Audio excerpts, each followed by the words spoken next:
Et lors de l'Assemblée générale, par les actionnaires de Kira Hospital, ces derniers ont jugé bon de rétablir en droit et en dignité l'ancien directeur de Kira, Dr Sahabo Christophe.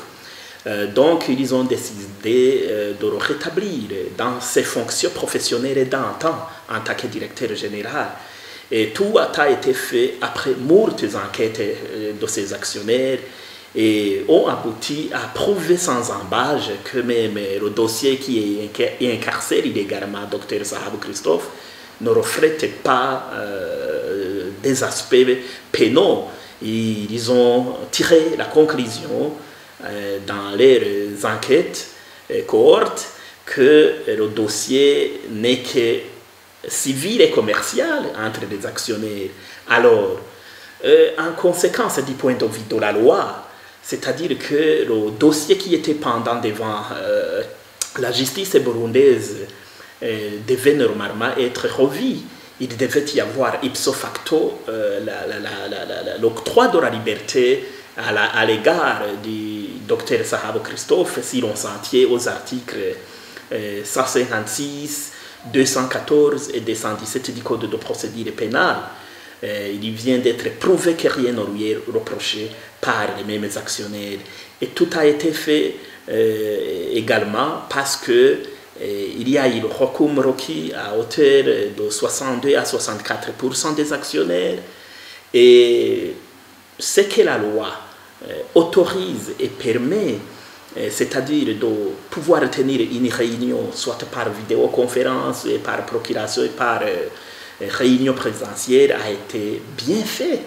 Ce qui rentre même dans l'apanage du Code des sociétés privées à participation publique, ainsi qu'au règlement intérieur de l'hôpital Kira. Alors, le procès verbal de cette tenue de l'Assemblée générale de ces actionnaires a été entériné par un notaire. Et comme conséquence juridique, c'est-à-dire que la mention du notaire confère l'authenticité au procès verbal en question, et ce faisant engage même la responsabilité du notaire et de tous les actionnaires qui ont entériné à cette décision. Et au niveau de la valeur juridique, c'est-à-dire que le procès verbal acquiert la force maximale, la force coercitive et devient irréprochable et devient irrévocable. Je dirais que rien n'est aucunement controversé là-dessus. Il y a la force maximale, il y a, comment dirais-je, l'acquiescement de cette force au niveau même de la mise en application de ce qui a été décidé.